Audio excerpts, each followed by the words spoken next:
waa gars yi maa ngi jéggalu waaw mbir mi dafa chauffé woon chauffé dagg voilà donc du ci suñu coobare it's out of our control, ok léegi partagé leen ko rek xarit yi ñëwaat am di jàmm yi mbokk yi comme ça ñu continuer waxtaan bi fañ ko arrêté woon du noonu voilà maa ngi leen di jéggalu nag bu baax a baax a baax a baax a baax a baax cancel exit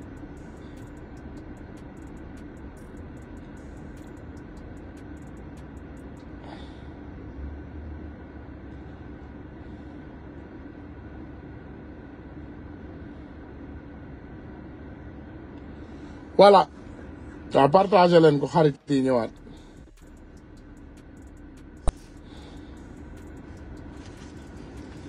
xarit yeeg am di jàmm yeeg ñi am solo waa APR te partagé leen ko ñëpp ñëwaat rek incha allah comme ça mbir mi ñu mën koo waxtaane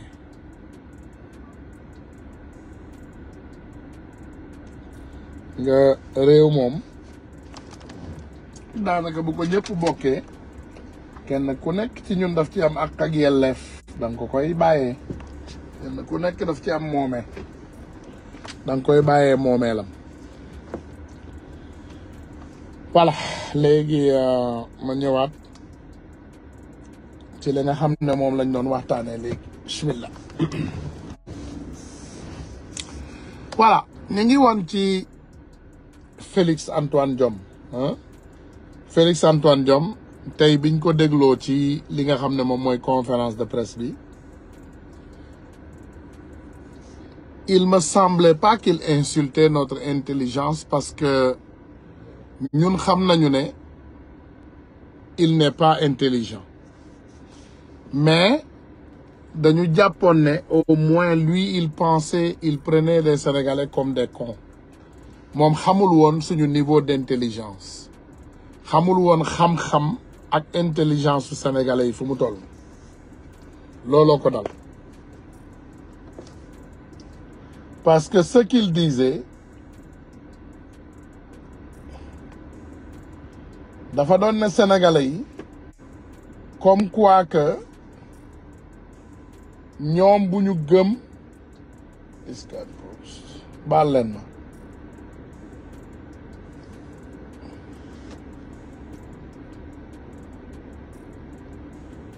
gars yi baal leen ma de une minute may leen ma tuuti rek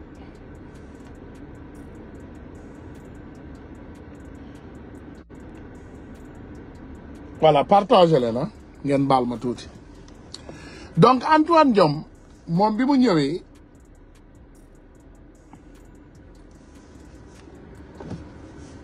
dafa am foo xam ne ñoom dañ ko raté ci communication parce que ñoom bi ñuy ñëw di jënd te ce qui est grave il faut ngeen xam lii vous savez que 90% des médias sénégalais sont achetés par le gouvernement du Sénégal.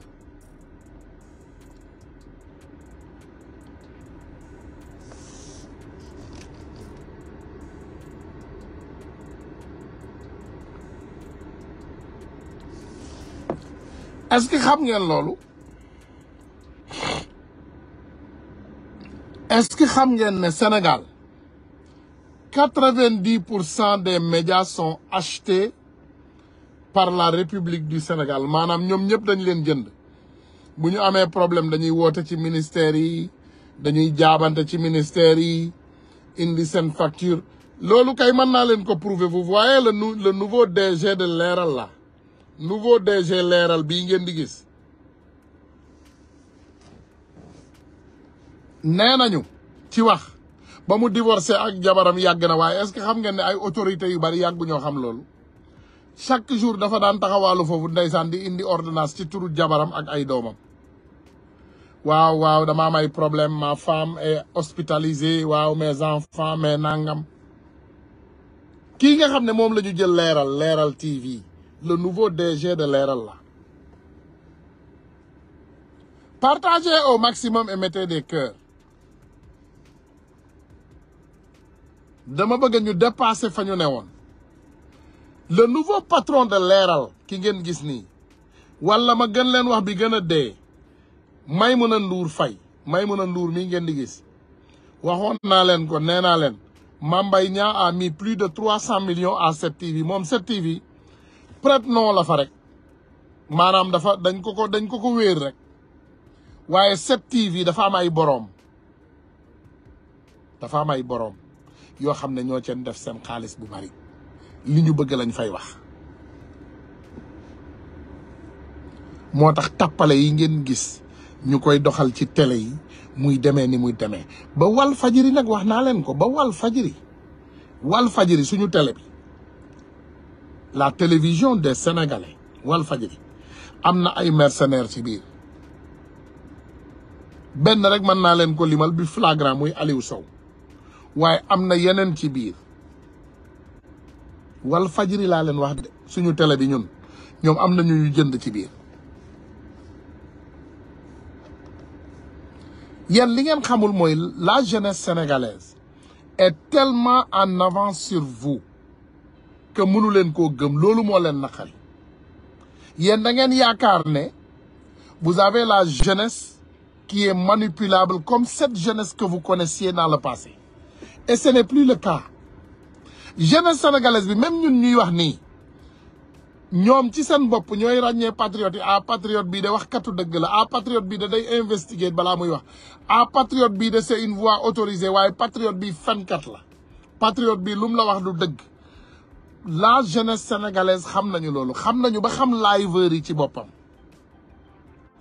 da ngay dégg jeunesse sénégalaise ñëw ñu ne la non kii moom liveur yi kii la que comédien la quoi waa ji day comédie rek diw mooy wax katu dëgg bi cette jeunesse sénégalaise et cette jeunesse mooy dañoo yeewu ba ëpp xam seen ak seen yelleef xam lu ñuy xeex nag y a des ingénieurs parmi eux y a des bons citoyens parmi eux xale yi daanaka presque 90% de cette jeunesse est cette jeunesse consciente jeunesse bi nga xam ne xam nañu ne yéen a sàcc suñu alal yëpp xam nañu ne 90% des choses que vous dites c'est du mensonge jeunesse bi xam nañu loolu xam nañu ne vous êtes des manipulateurs xam nañu ne da ngeen bëgg a éliminer le président Ousmane Sonko à tout prix parce que d'après tous les sondages du monde xam ngeen ne moo leen man Sonko li tax ngeen bëgg koo éliminer à tout prix lan la wax leen dites la vérité aux Sénégalais ñëw leen ngeen ne Sénégalais en tout cas ñun problème bi ñu am ak waa ji Sonko mooy il est très populaire et ça c'est un crime au Sénégal ndax lu mu joxoñ xale yi dagg lu mu wax loolu la xale yi di def gis nga Sonko ñun ñoo ko wax bu mu waxati bu mu pipeeti moo ñun dinañu jëflante ak yam bu mu pipe moo il n'a pas mot à piper Sonko bu mu pipeeti moo ñun dinañu jëflante ak yéen gëm ngeen seen bopp ñun gëm nañu suñu bopp xam nañu li ngeen di waajal nous on le connaît duma leen ko waxal de man xam naa li ngeen di waajal duma leen ko waxal génn leen ngeen am fit ngeen waxal ko seen bopp Antoine Diome li tax moom mu ne nanguwul wax dëgg policiers yi mooy bëggu leen démoraliser maanaam mënul taxaw wax dëgg ne policier amul droit rey parce que ñoom ñoo leen ne woon ñu rey ñoom ñoo génn ñu ne on a donné tous les outils et les matériels nécessaires faites ce que vous devez faire ñoom ñoo wax loolu Antoine Diome moo wax loolu il dit que ak Macky Sall patron ñu ne ñoom joxe nañu li ñu war a joxe yëpp def leen seen liggéey dara du leen ci fekk am na ku ne Jules Lepal mu ne tu envoies dama ko koy liiral rek waruma ko liiral nag waaye dama ko koy liiral mu ne tu envoies toujours les enfants des autres en première ligne il faut envoyer aussi les membres de vos familles. Ndeysaan da nga xamul rek Jules duma am na loo xam ne duma ko wax lépp du lu ñuy wax dama lay bàyyi noonu ci biir rek voilà keneen kële moom mi ngi saaga am na kuy saaga de waaw kii moom mi ngi saaga kii moom dañ ko bloqué voilà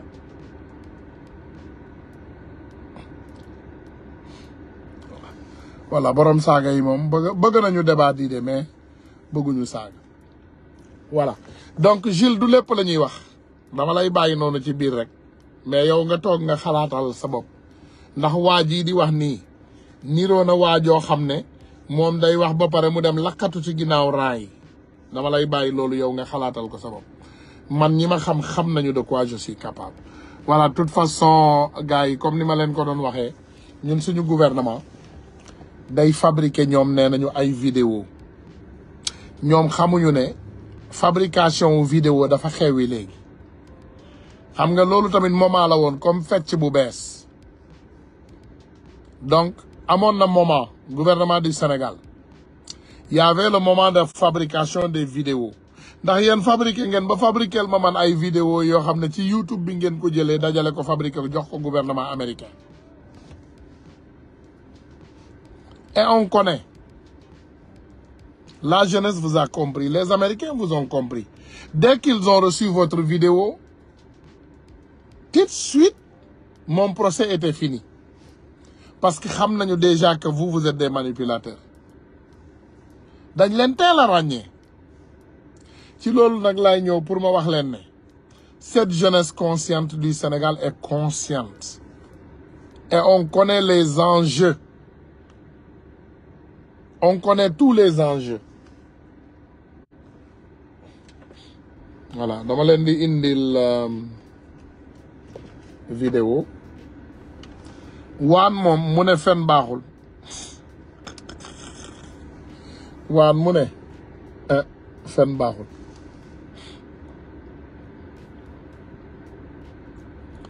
waan nee na fen baaxul de waan Branco nee na fen baaxul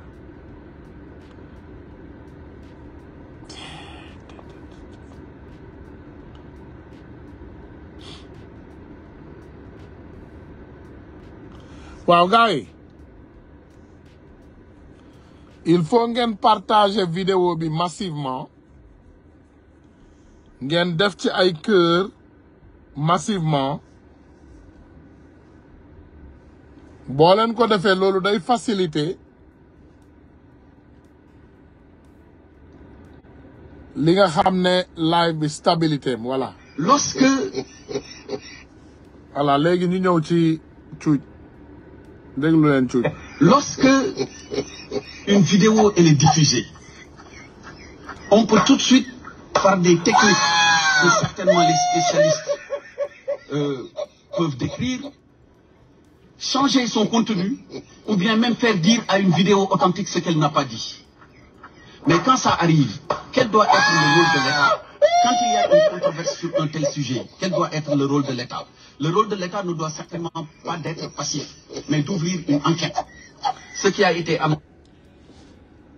Oh, gars, nee nañu léegi ku dugalati vidéo dañuy ubbi enquête. Ah, maa ngi bëgg a jaxal léegi mbaa dañu commencé jël live yi tamit di ci ubbi ay enquête ne ay vidéo yi ñu monté la ndax li Facebook live la tudd live maanaam live and direct maa ngi nii di leen xool from Lakewood tey maa ngi ci benn dëkk boo xam ne lag yi ñoo fi nekk dëkk bu neex waaye Lakewood dëkk bu tudd Lakewood fa laa ñëw tey à partir de là-bas je suis en direct maanaam lii mooy live bu ma laalee sama jëbi yéen a ngi gis may laal sama jëbi léegi la lii du suba de laal naa bakkan bi yéen a ngi gis may laal bakkan bi lii léegi la du ay vidéo yi ñu diffusé monté falsifié yéega la ko wàccee dagga ko dolli déedéet Antoine bii bu baax bi la xam nga problème bi leen dal ñoom dañu daan fen te bu ñu fenee adduna bi ñoom ci seen bopp dañu daan gëm seeni fen mais adduna bi dañu doon am xel ñaar ci li nga xam ne ñoom wax nañ ko mais mënuñu woon am preuve pour génne ko donc Antoine bu waxee nii léegi mu fen dama leen di woon fenam bi mi ngi nii. Lorsque une vidéo elle est diffusée. bu ma defee nii. on peut tout de suite pare par des techniques. ma ne leen day fen il ment xam nga loolu dafa yomb maanaam wan naa leen Antoine nii léegi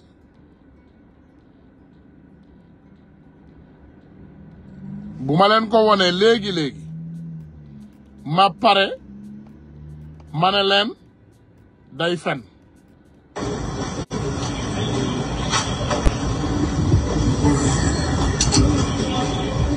waa jaa ngi football buntu këram pour ma won Antoine boobu tamit pour ngeen jëli ko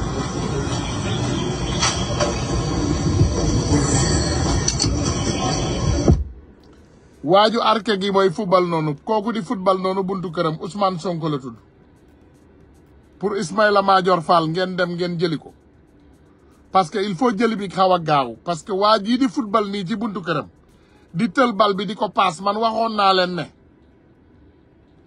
waa jii c'est pas un n'importe qui waxoon naa leen ko mooy tël nii bal bi buntu këram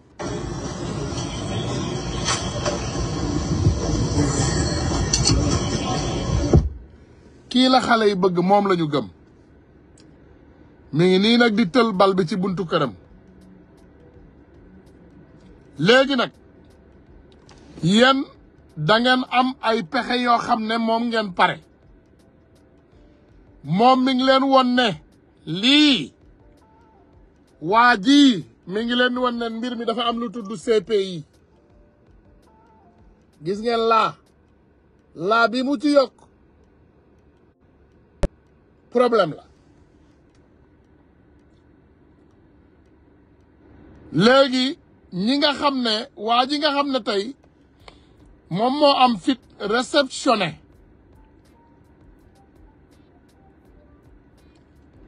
violation des droits humains yéen ci ngeen dëkk sénégalais lii c'est en temps réel la lii mooy live fii waa ji di football c'est Ousmane Sonko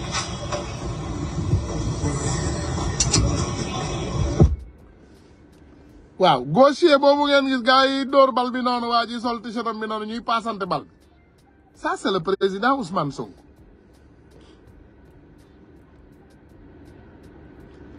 dañu bëgg ngeen ne ko coppet yóbbu loolu la ñu bëgg daf leen ko coppet mi ngi nii di football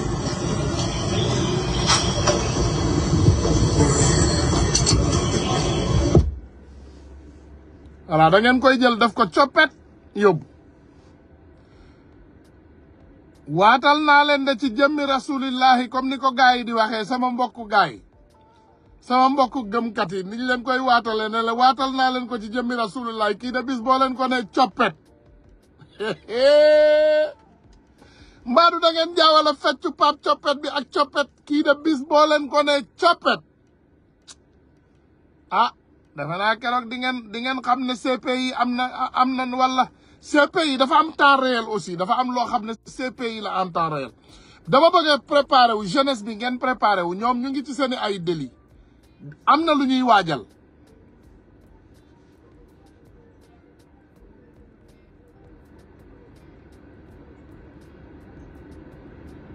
am na lu ñuy waajal ñoom waaye lépp lu ñuy waajal dina metti lool ci ñoom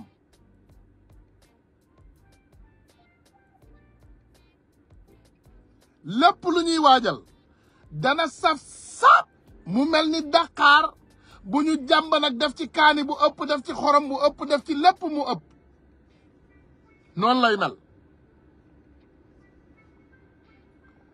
le président Ousmane Sonko du seen alal te yéen doo leen ko wax li muy def te moom c'est un bon répondeur moom day répondre te day répondre ak fulla Ismaïla Madior Fall ginnaaw bi ma leen indilee fenu grand pay moom ci ay fen rek lay dox ndax ñun ñëpp dégg nañ ko mu continuer di fen il ment on sait qu'il ment il continue à mentir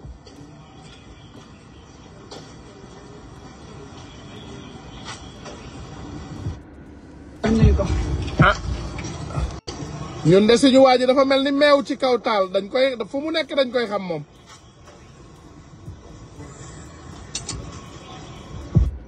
suñu waa ji moom on le surveille comme du lait sur le feu. À tout moment on connaît là où il est. yéen tamit def leen la même chose rek ngeen surveiller seeni ay arrière mel ni du lait sur le feu. Surveillez vos arrières comme du lait sur le feu parce que ku yaakaar ne man ngaa ne coppet président Ousmane Sonko yóbbu sa ginnaaw ne bandang non loolu mooy poisson d'avril.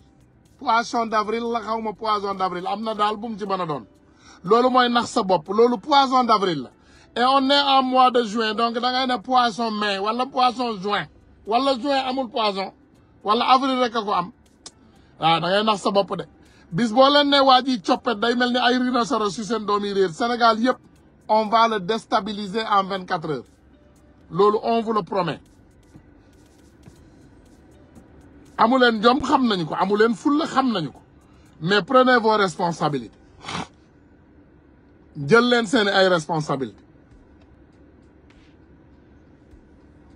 prenez vos responsabilités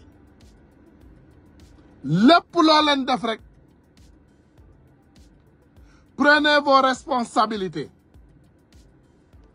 on est prêt il faut le savoir il faut savoir que les Sénégalais cette génération de Sénégalais on va pas rater nos tournards léegi damay ñëw ci ki nga xam ne moom mooy Ismaïla Madior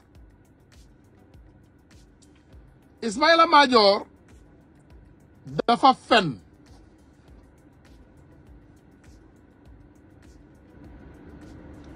mu ne déglu leen li may wax ci Ismaïla Madior c'est très important mu ne délit de corruption de la jeunesse dafa nekk ci ordonnance de renvoi bu Ousmane Sonko ordonnance de renvoi mooy Maham Diallo ginnaaw ba mu defee nee na ay investigation nee na Maham Diallo daf ci boole délit de corruption Ismaïla Madior dafay fen ordonnance bi amul fenn foo xam ne figuré na ci délit de corruption de la jeunesse ndax am nañu ordonnance de renvoi bi am nañu date bi te am nañu lépp mi ngi nii ordonnance de renvoi bi mi ngi nii mu ne désornant ordonnance de prise de corps contre Ousmane Sonko et Ndeye Khady Ndiaye mu ne ordonnons leur mise en accusation et leur renvoi devant le tribunal de grande instance de Dakar, statuant en matière criminelle pour y être jugé conformément à la loi des chefs de viol et menace de mort contre premier, incitation à la débauche, diffusion d'images contraintes aux bonnes mœurs et complicité de viol contre la deuxième. mu ne pour Ousmane Sonko nañ ko toppee lii nga xam ne moom mooy viol et menace de mort mu ne pour Ndeye Khady Ndiaye ñu toppee ko débauche, incitation à la débauche, diffusion d'images contraintes aux bonnes mœurs et complicité de viol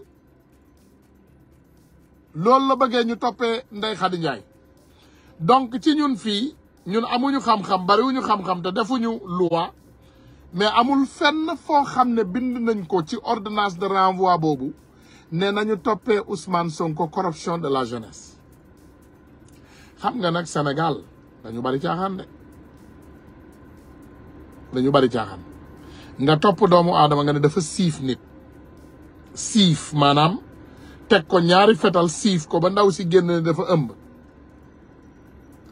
Ousmane Sonko ne leen complot la mu prouver complot bi yëpp nag ndax bul xam nga Ousmane Sonko laataa Mamour Diallo di gisee ak Adji Sarr Ousmane Sonko nee woon na leen complot la te Mamour Diallo moo nekk ci ginnaaw Adji Sarr ba mu gisee ak Mamour Diallo ba audio boobu fuité loolu confirmation la woon loolu c'était une confirmation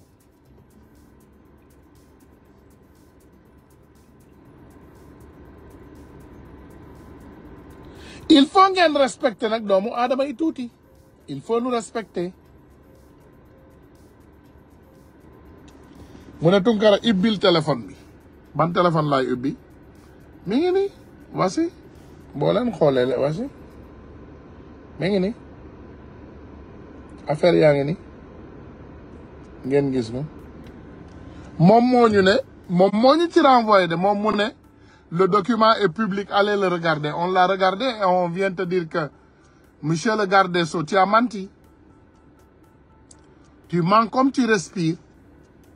Voilà. Ñëw nañu xool nañu document bi gis nañu ne li nga wax yëpp fen la et on confirme que tu as menti. Loolu mooy dëgg.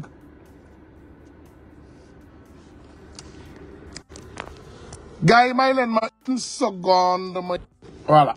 jéggal leen téléphone yi nag yenn saay mu déconné voilà kon dafa floué sama écran bi pour ma effacer ko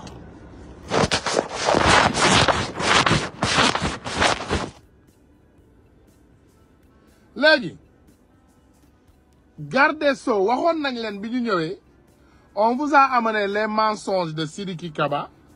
On vous a amené les mensonges du ministre de l'Intérieur et on vous a amené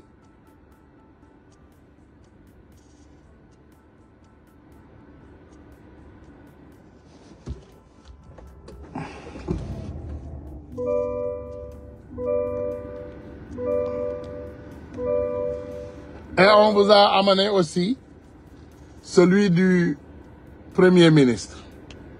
Donc lépp loo xam ne gars yi wax nañ ko tey ci seen conférence de peur dañu ragal de dañoo tiit de gis nga conférence boobu ñu def gone sénégalais yéen lay rassurer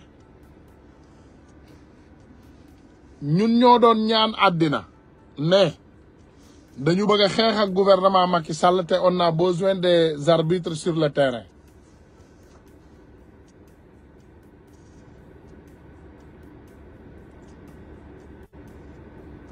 mu ne Fanta Fati mu ne je parle des appels on veut participer waaw xaaral bu ma siisu kon ubbil naa leen ligne bi 347 347 514 2470 maa ngi leen di ubbil ligne bi pour quelques minutes parce que daanaka pare woon naa waaye dama bëgg qu'on reste sur le contexte de la communication wax leen ñu loo xam ne mën nañoo njariñ ñun ñëpp ñu mën koo njariñoo encore une fois numéro bi mi ngi doon 347 514 24 70 encore une fois 300 écrivez Fanta Fati il faut écrire quand tu écris j'épingle voilà le numéro encore c'est le 00 347 514 24 70 bëgg naa tey ngeen wax ñu li ngeen gis ci conférence de presse bi fenu gaay yi le mensonge du ministre de l'Intérieur garde des Sceaux ak beneen bandi bi Sidiki Kaba bëgg nañu ngeen wax ñu li ngeen xalaat ci seeni ay fen te aussi ngeen wax ñu li ngeen xalaat sur le cas Ousmane Sonko. Il faut ngeen comprendre que Ousmane Sonko n'est pas un n'importe qui et on ne permettra pas. On ne permettra pas. Ah, mu ne faut bloquer Samba Badji, je l'ai bloqué. Ne vous en faites pas, loolu moom duñ ko may kenn. Voilà gars yi donc am ngeen numéro bi. Donc je vous donne 5 minutes. 5 non ma 10 minutes ah 10 minutes donc ku dugg rek vraiment nga def lu gaaw nga wax li nekk ci yow te boo paree incha allahu rabbi ñu jox keneen waaw asalaamaaleykum. waaleykum salaam. waaw grand Tounkara maa ngi ziar naka tey. ñu ngi lay delloo ziar bismillah. yaa alhamdulilah. ñu ngi rafetlu waxtaan wi bu baax a baax. voilà bismillah. participer. ki laa doon wax maam comme gars yi nga xam ne ñu bëri ñu gis ñu bàyyi wax di xam. président Sonko condamné nañ ko 2 ans condamné nañ ko kii. même bu ñuy kii sax nan am beneen façon discours bu fekkee dañ na condamné kon ñun suñu peine tëdd nañ ko ba pare. parce que 2 years a ngi nii mënta travel mënta dem fenn. en tout cas. loolu la ko wax bu dem même bu ñuy dem bay wax ci contexte boobu sax nañ ni bu dee loolu kay ñun clean nañ ak justice. il est condamné à un délit boo xam ne defu ko c'est pas un crime c'est un délit. boo exact xam ne defu ko. voilà. waaw kañ. jërëjëf. loolu. ok jërëjëf waay. merci grand. voilà donc gars yi kooku tamit suggestion am la wax parce que il faut ennemi bi ngeen bañ koo gëmloo ay fenu boppam.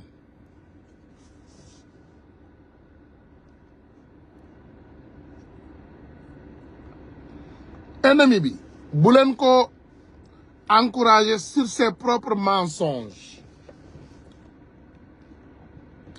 parce que ñoom ils se disent condamner le président Ousmane Sonko pourquoi Sonko lan la de bane di ko condamner demandez-vous la question il a rien fait ay fen la ñu jël duul ka dajale ba mu neex leen biñ ci amul li ñu bëgg ñu attaquer sa personne. Est-ce que vous savez, je vais vous donner aujourd'hui une vidéo qui va vous faire rire, ok? Dama bëgg ngeen déglu Macky Sall li muy def nii Ousmane Sonko li muy def nii moom am na à un moment lii la doon craindre ne Ablaye Wade mi ngi koy waaj a def dama bëgg ngeen déglu Macky Sall ok baal leen ma rek gars yi Sénégalais yi nag baal leen ma indil leen ko idi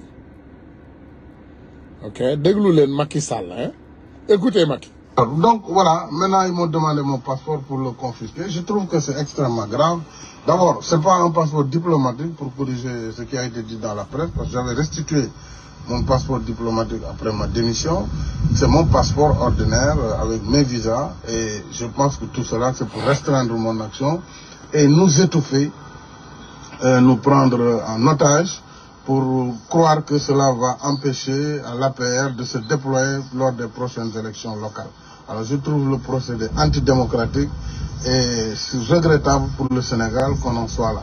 Ce matin, on me dit qu'on est en train de traquer Farbangom, un de mes militants et amis, ainsi qu'un autre Modou Mbaye qui a été convoqué. On convoque comme ça tous les citoyens sur des bases légères et je trouve que c'est déplorable pour la démocratie sénégalaise. Aujourd'hui, à 2 mois des élections locales, est-ce qu'aujourd'hui, M. Macky Sall n'a pas peur d'être peut-être traîné devant les juridictions encore une fois pour d'autres accusations encore?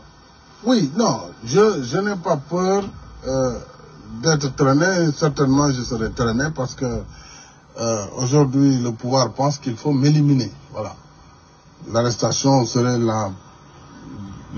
la chose la plus faible à laquelle je m'attends. Je m'attends à tout avec ces gens-là. Et je prends mes dispositions, mais que les gens le sachent, ils sont prêts à tout. Alors, par conséquent, étant politique, bien sûr, je suis conscient que si on est dans un pays où la liberté du citoyen n'est pas respectée, où elle peut être bafouée à tout moment, on doit s'attendre à tout. Donc vous avez peur pour votre sécurité? Ah oui, ma sécurité naturellement, mais je prends les dispositions du citoyen que je peux prendre. Le reste, je laisse ma sécurité entre les mains de Dieu.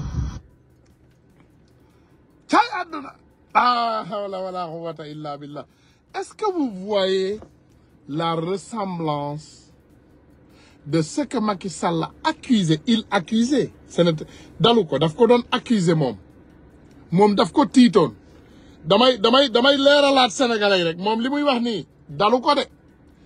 Il avait peur que ça va l'arriver parce que c'est son technique lui moom technique am bi la doon xalaat ci biir boppam mu ne Ablaye Wade da ko koy waaj a def. Et c'est exactement cette technique qu'il a utilisée aujourd'hui contre Ousmane Sonko. C'est la technique. Ablaye Wade defu ko de Macky Sall moo doon xalaat loolu mu ne Ablaye Wade dina ko def lii. C'est ce qu'il est en train de faire aujourd'hui à Ousmane Sonko. Est-ce que vous m'entendez? Ablaye Wade n'a pas arrêté Macky Sall. Ablaye Wade ne l'a pas pris son passeport ou le traqué ou quoi que ce soit.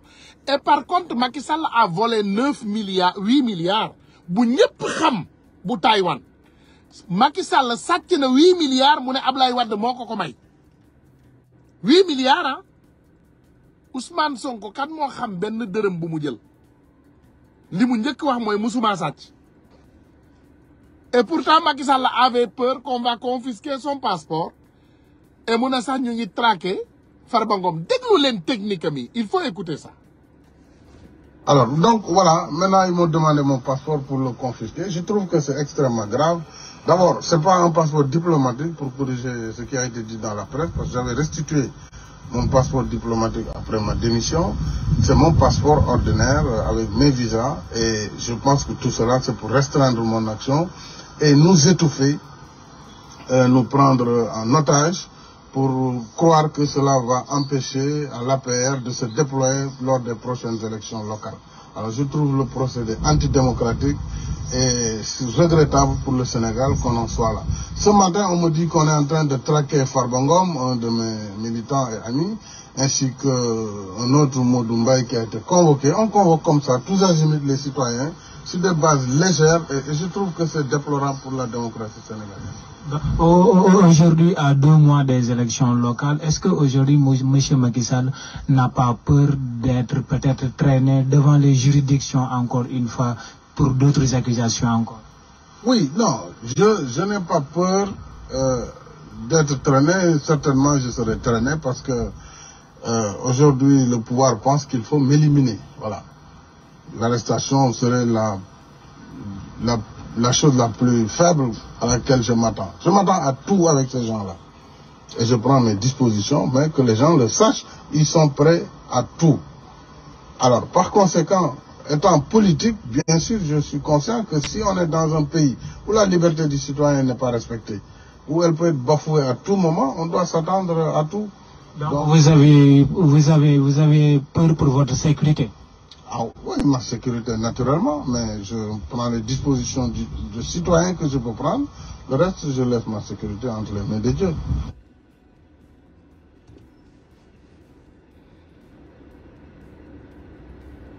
Macky Sall mooy wax nii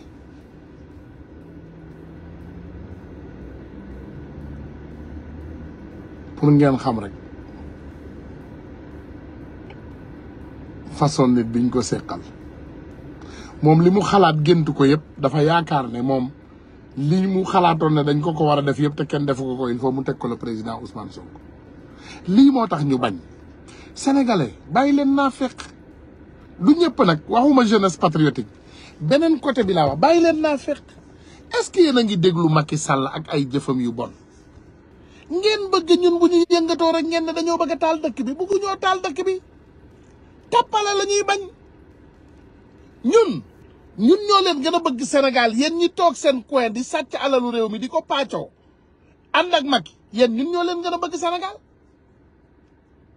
bàyyi leen naa fekk arrêtez avec ça bàyyi leen naa fekk yàlla bëggul naa fekk arrêtez ay maa ngi sant ñëpp di gërëm ñëpp di ñaan yàlla incha allahu rabbi mu continue may doole may ñu kattan sénégalais yi pare leen nag préparez-vous parce que comme ni ma leen ko waxee ñoom ñu ngi ci seeni ay pexe ñun nañu nekk ci suñu ay pexe bii yoon dina jeex bu yàlla àndee ndax maanaam tali bi moom yegg na fin terminus cooki bi yegg na terminus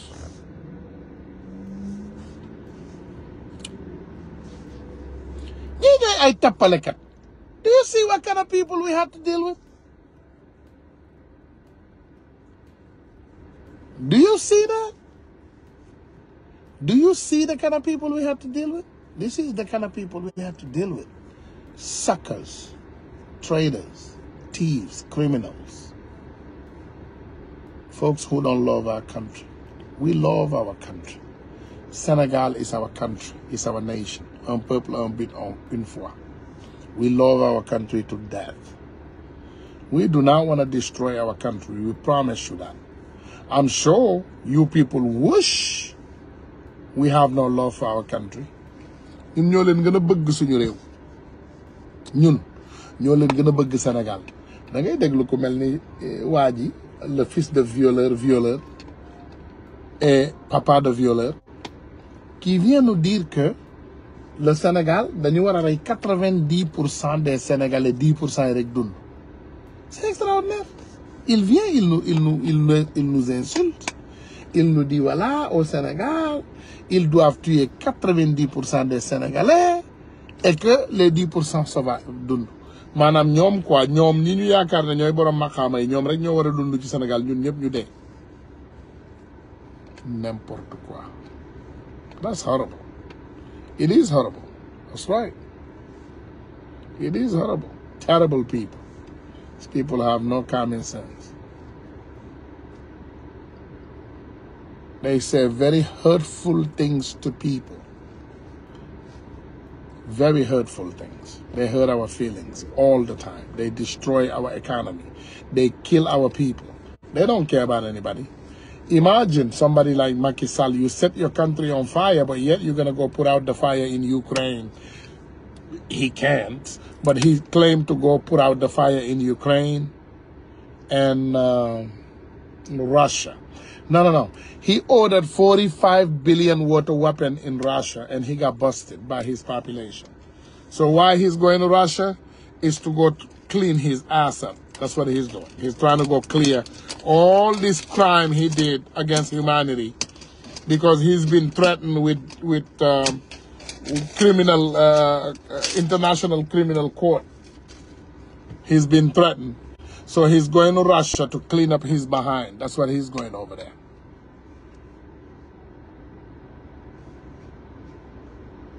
Voilà.